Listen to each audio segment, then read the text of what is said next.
Welcome to In Their 20s, a podcast with the best advice.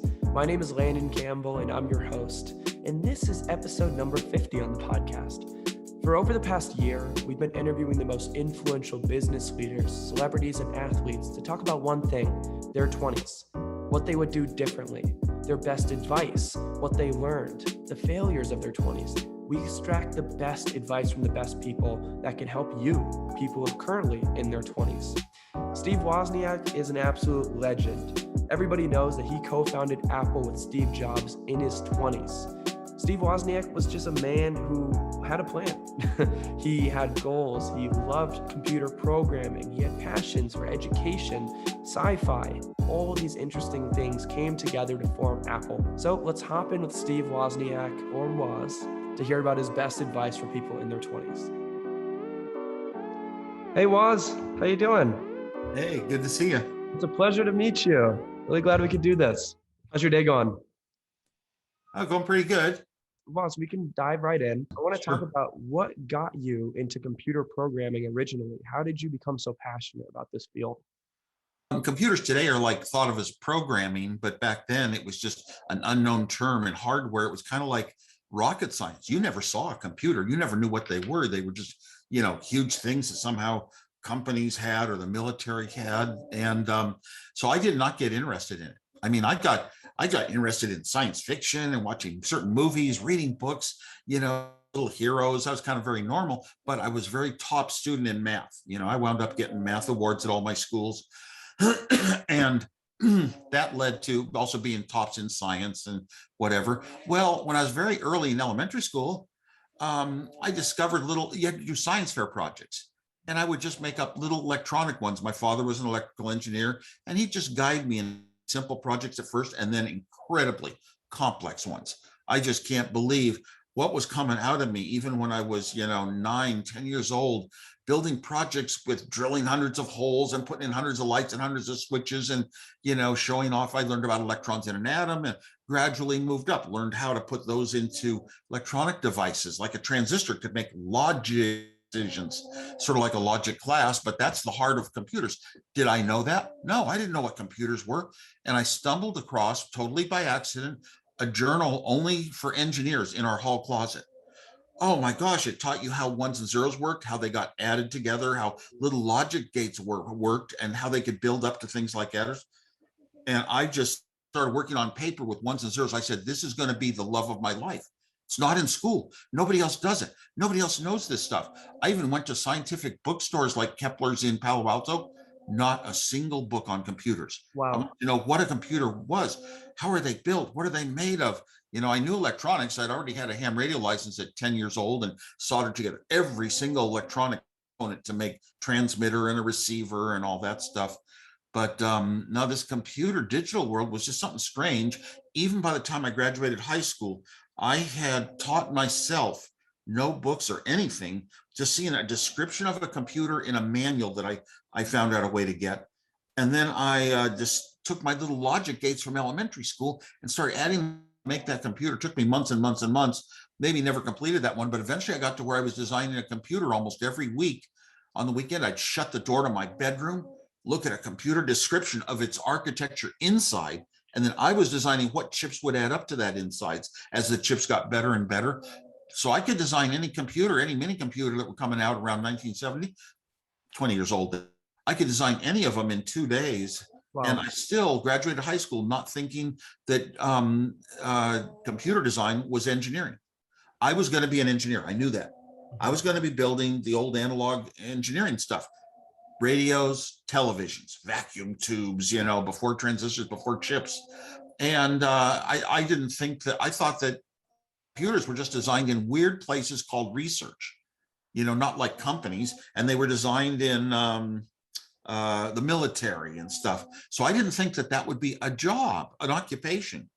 And I was wrong on that. But fortunately, that was the start of my 20s and a lot of magic. I look back and it was pouring out of my head in this digital area, though, just looking for every little hint I could get about what is a computer.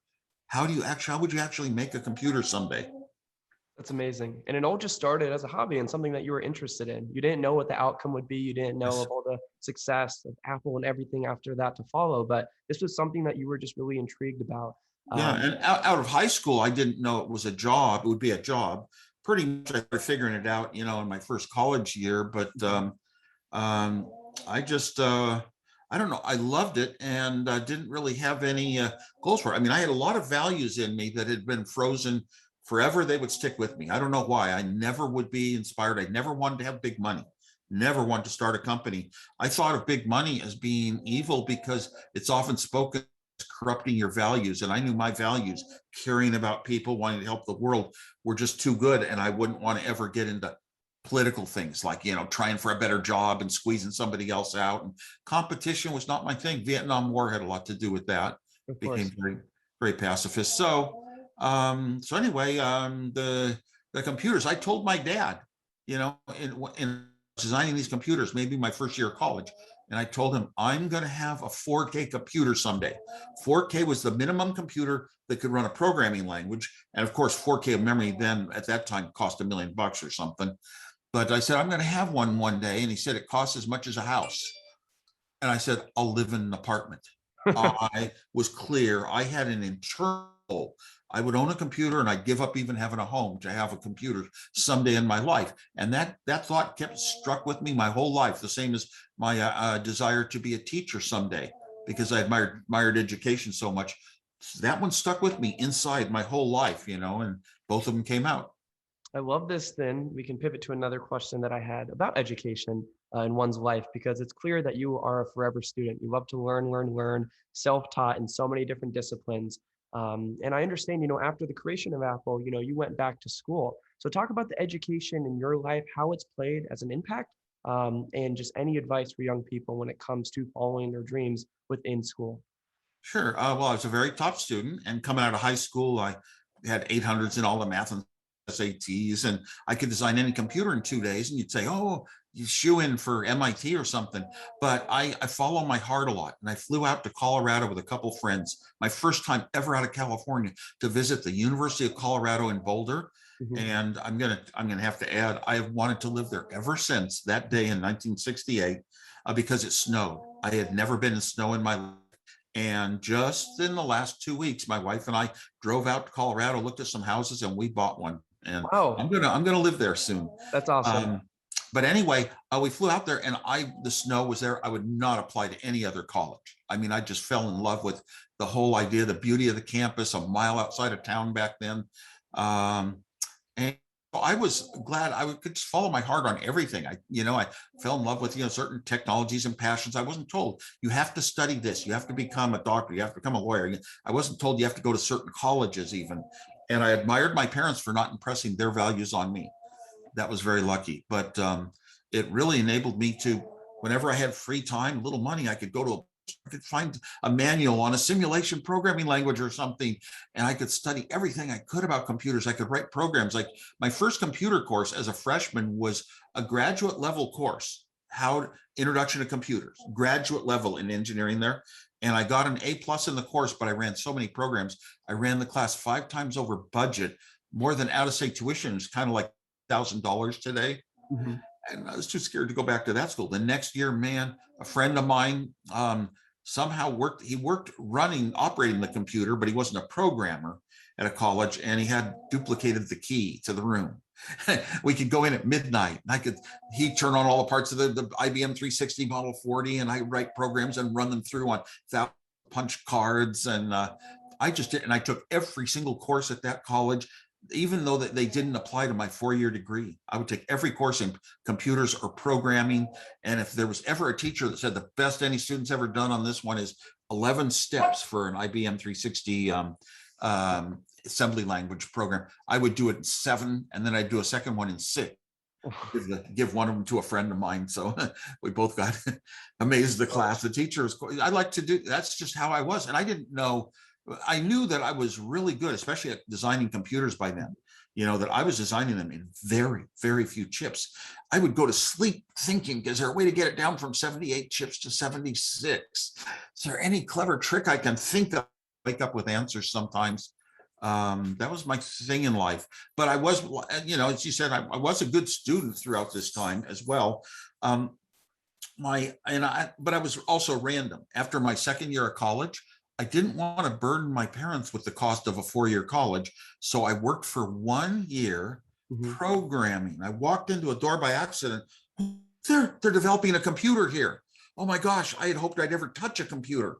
They were developing one, applied for a job and got a job programming for a year to earn money for a car and my third year of college at Berkeley. And went through that year of college. Man, I was only taking, by the third year of college, you have choices. And I was only taking upper division courses in hardware and software design and making the dean.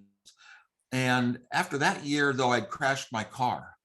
Fell Oh, asleep wow. on the freeway at 2 a.m. once. Incredible night in my life. The night I met Captain Crunch of Blue Box fame. And so I decided I'll take another year off to earn the money for a new car and my fourth year of college.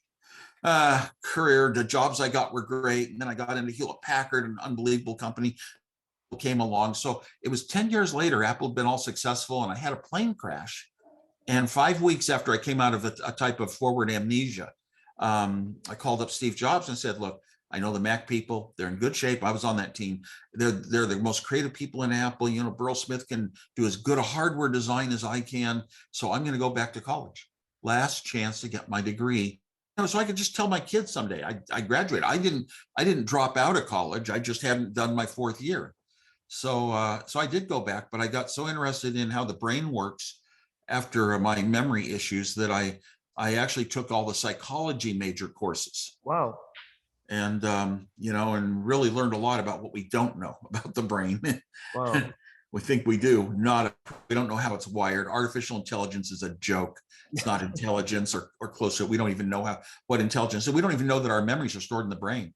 Yeah. There is the strongest evidence of it I came up with about 35 years ago was maybe 40 years ago was you lose your childhood autobiographic memories and your teeth between ages 6 and 10. That's a stronger statement in any book correlation as to where memories could be. And we know they're not in teeth, but I'm trying to point out things we don't know and we act like we might know, but we don't. Maybe someday we'll figure it out. I was at one company one time where the engineers did figure out how to make a brain. It takes 9 months. Wow. Yeah, 9-month process. We're going to continue to see, innovation throughout the next few years and years to come. But it's great to point out that we don't have all the answers.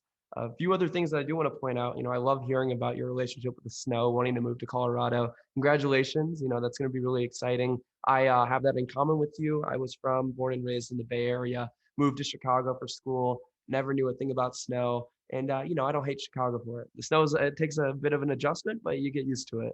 My wife hates the cold of Chicago. The cold in Denver is not quite that bad. It does bite in Chicago.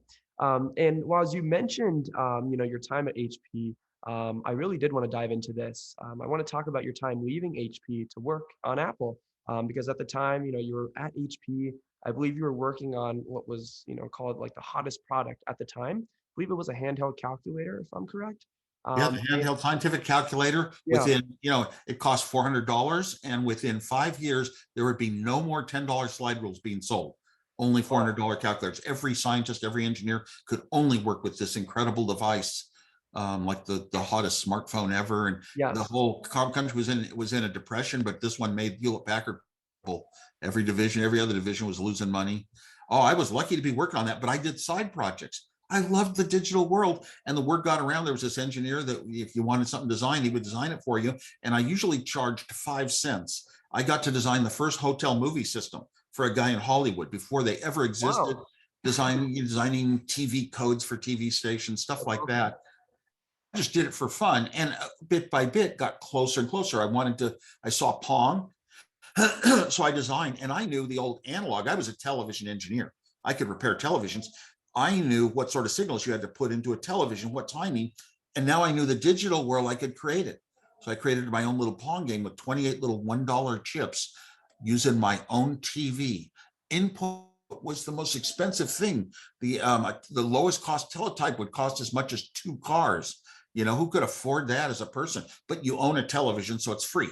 So I created the Pong. Eventually, Steve Jobs would keep coming in town about once a year. He'd see my latest design turn into money. He turned that one into a job. He took my board down, turned it into a job for himself at Atari, but he wasn't quite a designer. He couldn't quite do that step. He could understand some electronics like a technician. So I designed Breakout for Atari, a very popular, famous game. And then so I'm going up and up this step, closer and closer to the product that would be Apple's only revenues for the first 10 years of the company, the Apple II. Mm-hmm. Along came the ARPANET. Today we have billions of devices on the internet. Back then, 6 computers on the ARPANET. That was the start of the internet, forming the methods for sending packets and keeping track of them and all that. And I had to build my own. That was so that was a step. And then Homebrew Computer Club, and I got inspired. Steve Jobs wasn't even around. He wasn't even in town, but I attended every meeting since the club started, and it was the most important meeting of my life, hearing about what the life was going to be like when we had our own computers. That's why I always like to follow technology, to see what's new and different, interesting. These are interesting things, not like boring, chemistry textbooks. And so I said, well, wait a minute. I already have the input and the output for my terminal to get on the ARPANET. Why don't I just take the brains, a microprocessor? I had no money at all, no savings account. So finally found a microprocessor for $20, 6502, and memory was a problem. You had to have at least 4K or you didn't have a useful computer. You just had a thing with switches and lights that was a pretend makeup, the guts of a processor. And how do so I need 4K of memory. Dynamic memories came out that of 75. And I was 25 years old, 24 years old. Oh my gosh, I was able to buy enough to afford 8 chips, and that was 4K bytes of memory. Dynamic memory was the only way it was going to be affordable. Everybody else was just copying Intel data sheets. Then nobody was designing things on their own, like personal computers. Mm-hmm. They were just copying Intel data sheets, and a data sheet has to show a microprocessor connected to static memory. There's no way to show how you keep having all these circuits that refresh the memory. So, because it forgets every bit in 2,000th of a second.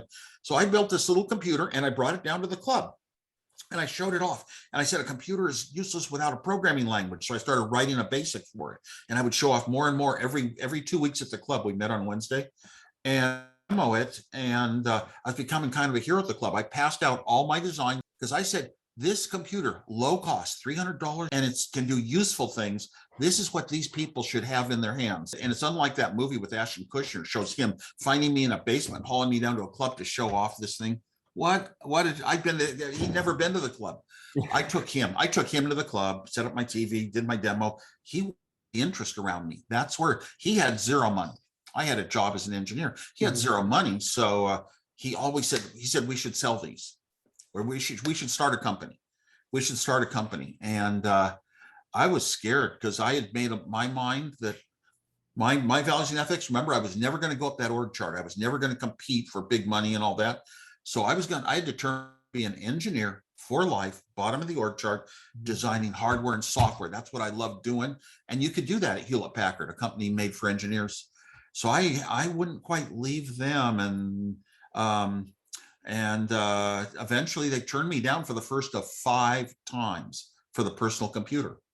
Because back then Hewlett-Packard didn't make consumers. They made things for engineers only with dials and switches and knobs and visual displays. So, they would have made a boring project for engineers. They wouldn't have made a fun game playing computer. The Apple II computer, when we got to that, we had this thing called the Apple I that showed the world what the formula was. But before we ever shipped an Apple I, we had my Apple II that I designed on my own. First time ever, arcade games were going to move from being black and white to color. Arcade games, the whole industry, being started by Atari right here in Los Gatos, California, where I am now. They were all black and white. The Apple II computer, it's the first time they were color and the first time they were software. You guys, you talk to a lot of people, 20-year-olds that, have had programming classes, computer science classes, and learn how to type in it. You could actually, in my mind, using the simple basic language, you could make a decent game for the time in one day. A 9-year-old kid could write a game in one day that had value. Before that, it took an engineer like myself with 100 chips, 1,000 wires, hooking wires up, 1,000 wires, getting all the signals right for up to a man-year to make a new game prototype. Now it was one day. The world was changed forever in gaming, not just computers. That was not just a good computer, the Apple II, all of Apple's revenues for the first 10 years of the company, expandable galore. No, it was also an incredible introduction to computers can be interesting, fun, beautifully visually, and game machines. Eventually, we spotted that the market was business, and Steve Jobs going that way. Trip Hawkins, a top marketing guy we hired out of Stanford Business School, wanted to have a game division, but Steve Jobs wouldn't go for it. So he left and started Electronic Arts. Wow. And I was one of the founders. I was one of the founders of that. Wow, I didn't know that you were one of the founders of EA too. That's amazing. I believed in fun in everything you do in life. Of course. And if I'm not mistaken, also, I think you held like the world record of, Tetris for a while, right? That's true. When Tetris came out on the Game Boy, I kept taking photographs with old cameras, before digital. Photographs and mailing them in, and Nintendo Power Magazine always had me the top score in the country, and I was getting better and better. And then one time they said they wouldn't print my name anymore because newcomers to get their names printed. So I sent in my name. I spelled my name backwards, and I put, instead of Los Gatos, California, I put the next city over, Saratoga, so they wouldn't get suspicious. Yeah. And I forgot I'd done it.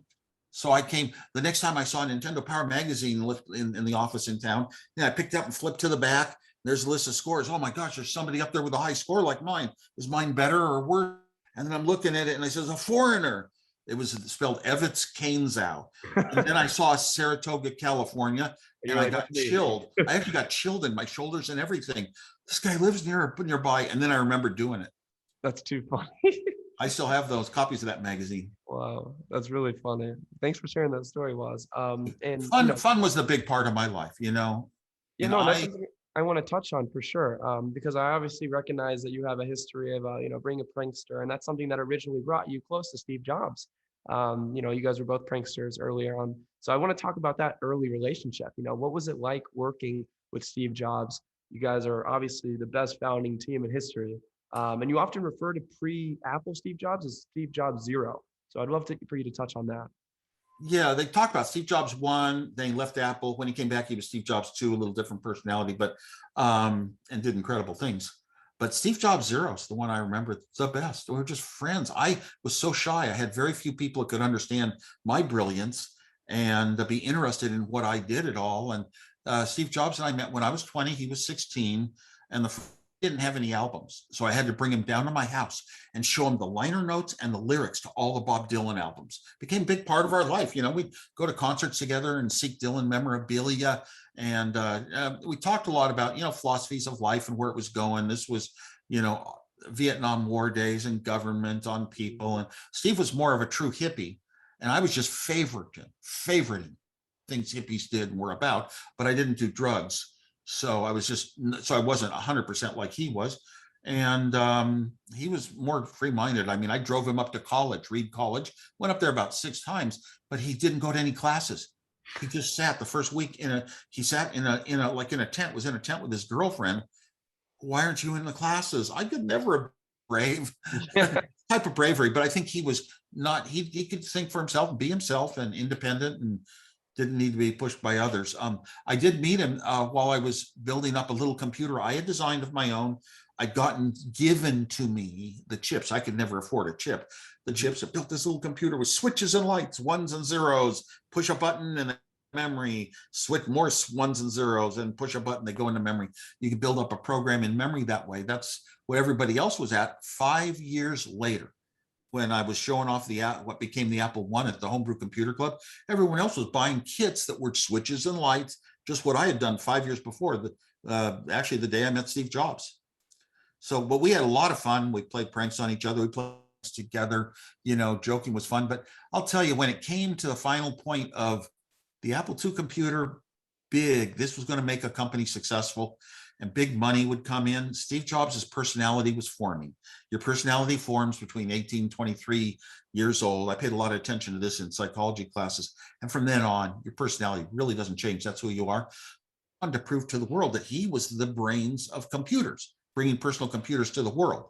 And I give him all the credit in the world for creating the product, but people thought he was like a designer of them, and that wasn't really true. But he took this mental attitude. Nobody else has to be treated like they're not the important thinkers. Only I am. Me, I was shy. Put me in an engineering office far away, never near the business decisions in any of those, because I won't get into conflict with anyone ever. And so Steve got what he wanted. I got what I wanted, but it also turned him into kind of having to always be above others, smarter than others, and they're not important. And he knows the way. And sometimes you get yourself in a really good position where you can be in charge of doing a lot of great things out there just because you weren't going to let somebody else have that role. Mm-hmm. And me, I was happy being just unknown. I only wanted one thing. I didn't want to start an industry necessarily. I mean, sure, I wanted to get the computers to the world, but I didn't want to start a company necessarily. They came by accident. I said no at first to Apple, the big money, and then later so I could still staying into it. No, I wanted other engineers who had been trained in school on logic designs and designing these things to look at my designs and say, wow, how did he think of that? I mean, I knew that for 10 years I had this magic pouring out of me, and I just wanted to be recognized by other engineers. So probably one of my proudest achievements ever is I am an IEEE fellow. Representation, that's being acknowledged by other electrical engineers. Well, that's a great achievement. So you touched on this a little bit, just the evolution of your relationship over time. I'd love to talk about how you persevered through the conflict, maybe at times turbulence. I understand, you were and always have been a very positive guy. And at the end, you really got what you wanted, which was just to improve the lives of people through innovation. But the times that weren't always so good, how did you push through that? The times were always good for me in my life. Yeah, I had my formula for happiness, doing a lot of these fun things, including playing pranks, making jokes, going to comedy, loving music, and I didn't want to look back and this is bad. Something's wrong here. We've got to fix this, because that's stress on the head. That's not good feelings. So if something is wrong, what do you do now to be the most constructive? You're just proceeding in a forward motion. And so I really never underwent any of that. I just don't make enemies with anyone. If someone's bad to you, you're good to them. I live by that principle. Steve and I were never other than friends. We never had fights or arguments. I didn't really get into all that. And also, I don't know, if company stock going up and down, whatever, I kind of don't care. I wasn't really reserved from the money thing. Eventually, I gave all my money away to good things. I got a street named after me in San Jose, California, 10th largest city in the world. And that's for doing good things, building museums and arts groups. And then, I said, well, okay, what do I do now? A new occupation. So I started public speaking. And after 15 years, I have risen to the top of that too. So that supports my family. Of course. It gets us a house in Colorado. Yes, a nice one. Yeah, exactly. So I know this might be a difficult question for you because there are so many good memories, through your career, and you're currently still making so many great memories. But when you look back and reflect on your career, can you just pick one memory that always puts a smile on your face? Walking my daughter down the aisle kind of brings tears to me almost. And my graduation from Berkeley, my real graduation, a 4-year degree that you'd worked with, not just an honorary. I've got a lot of honoraries since then. And being nominated as Berkeley's Alumnus of the Year one year. They've got so many dozens of Nobel Prize winners on their staff, and I got selected one year.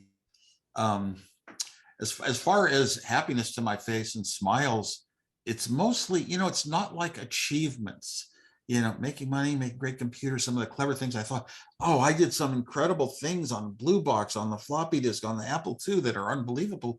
But it's really more like pranks. When I remember a real nice, funny we played and we laughed and got people good, those sort of things. I get tons of them. If I ever write my prank book, the world's opinion of me is going to be quite a bit different. You'd be shocked. I put it constantly, did a lot of them, put a lot of money and time into some. So let's have a little sneak peek. What's probably like the all-time best prank? If you can share it. If you want to save it for the book, that's fine. But what's one of the favorite ones that you've well, I got so many. I just can never pull one out. I can go back to high school and I sneaked an announcement into the announcements everyone hears that said Stanford's head janitor would speak on higher custodial education, and everyone believed it. I learned how to do things with a very straight face. I get wrong number phone calls. I could tell you tons of those stories, but too many here. There's just many. Let me think of one. I used to go to basketball games and I'd pretend to be a little late. We got to get into the close lot, the players lot. Of course, I had a pass that I'd purchased to get in, but the people in the back of my car didn't know it. And I'd go to the guy and say, well, we got to get into the close lot because, we've got the national anthem singer here in the back. Sometimes they'd walk around, can you sing a little? And they'd be embarrassed. I was, hey, can you sing? And then we'd guide them into the seats, my friend and I, and we'd be in our seats thinking this person would think they got snuck in as the national anthem singer or the halftime entertainment. And we'd get one of our friends, the ushers, to come over the right time and say, okay, it's time to go down and sing the anthem.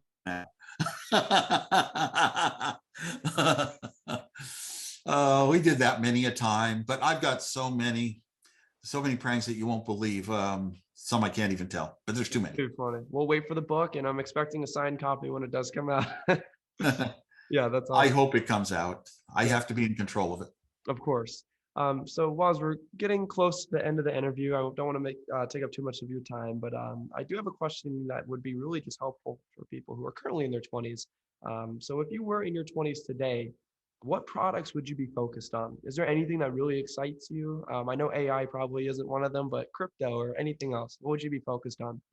I've seen too many changes in technology, which was my area, and bring a lot of negatives with them now. And even the largeness of the big tech companies,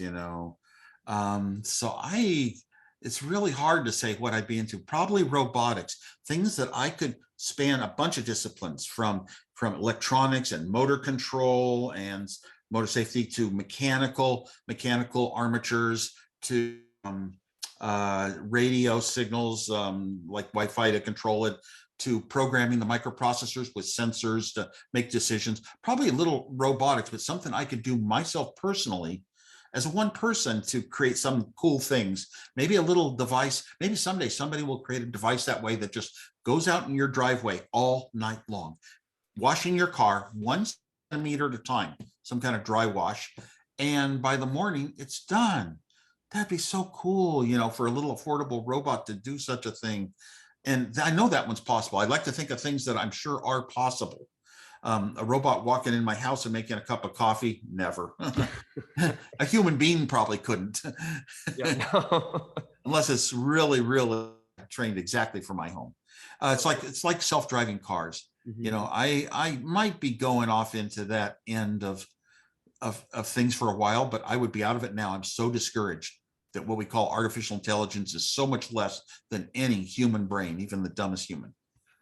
Well, our audience can hear that firsthand from Woz, a legend. So obviously that's really important. And I hope people in their 20s, take that advice, get involved in things like robotics, just really unique industries that just spark a lot of excitement, as technology and computer programming did for you when you were in your 20s. Yeah, Internet of Things. Look around your life. What sort of things could you make better? And get the skills. You have to have the skills, first of all. I'm kind of past that point, but and start working on your own solutions. And also just go into, if you're interested maybe in technology, digital technology, programming, go into it just to experiment, just to play around for a while, not say I have to start a company. I mean, I built project after project after project for fun, and not to start companies. Get a Raspberry Pi. My gosh, I've had so much fun with my own Raspberry Pi here, programming up a lot of little goodies in the house. Well, Woz, thank you again for just taking the time to speak with me. It really means a lot. This was just a huge interview, and I just really appreciate it. You shared so much great advice. You got to speak about your personal journey as well, things that you learned along the way. I just love how positive your outlook on life is. Again, speaking towards that famous quote that you have, happiness equals smiles minus frowns. I love that you're just the nicest person in the room. You want to be kind to people. I think that's something that's just really, really important, that more people in their 20s, but also not just in their 20s, all different ages, need to practice a little more. How can we be more kind? So thank you for really preaching all that. Really appreciate it. In that non-technical regard, I would add that, the good decisions in life that make you good, to me, they all come from honesty, deciding I'm going to be totally honest about life. I'm not going to make up stories, not going to pretend I'm something more than I am. And that's my last advice. That's powerful. Thank you, Woz. I'm just really excited for 20-somethings to hear this. It's going to be a really fan favorite and just great interview overall for people. Yeah, I actually very much like addressing 20-somethings because I think back to those times in my life, largely the college years, which I skipped over pretty much. But those were the most fun years of my life and the most learning and developing. And I became, who I was going to be, and greatness in me really in those years. And I want to inspire any college kids to really believe in themselves and spend any free time you have trying to learn, educate yourself, getting some skills, get good at something, be better than others, seek excellence. That's really the time to not just go out and give it all up party. Yeah, 100%. This is your time to learn how to be a forever student. Just because you're out of school doesn't mean you can't constantly be learning, reading new books, trying new things, taking risks. It's okay. Learning is in life, just walking around. Almost everything that got me really impressive fame and changed the world a lot, almost none of it came from school classes, academics, but it came from learning.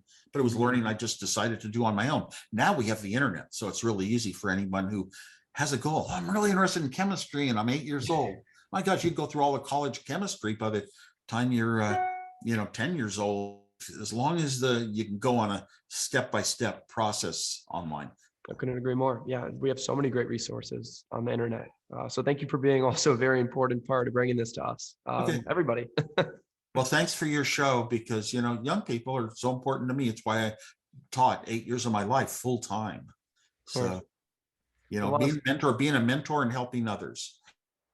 Very important, because it is really important to always pay it forward to people and that's again, like the really powerful thing about this podcast. Not everybody has access to the best advice from the best people. So that's something I'm fortunate to be able to share with people. It's almost like everybody has a mentor in their pocket. So my advice to me, it's not like being a teacher. It's more being an example. Some other people will be influenced by examples and say, this is how I want to be in my life. Maybe even an inventor, whatever. Yeah. Starting companies is great. Making money is okay. That's fine too. I won't put anyone down. Whatever gets you happy. Of course. Gotta find that happiness. Yeah. Okay. Well, I got to go now. Woz, thank you so much. Enjoy the rest of your week. Really appreciate it. Thank you so much for streaming our exclusive interview with Steve Wozniak, the co-founder of Apple. If you like this interview, you can check out the many more episodes we've released at In Their 20s. We've interviewed awesome people like Ev Williams, Beto O'Rourke, Jason Calacanis, and so many more high-profile leaders. So check us out at intheir20s.com. If you're listening on Apple Podcasts, make sure to please leave a 5-star review. See you soon.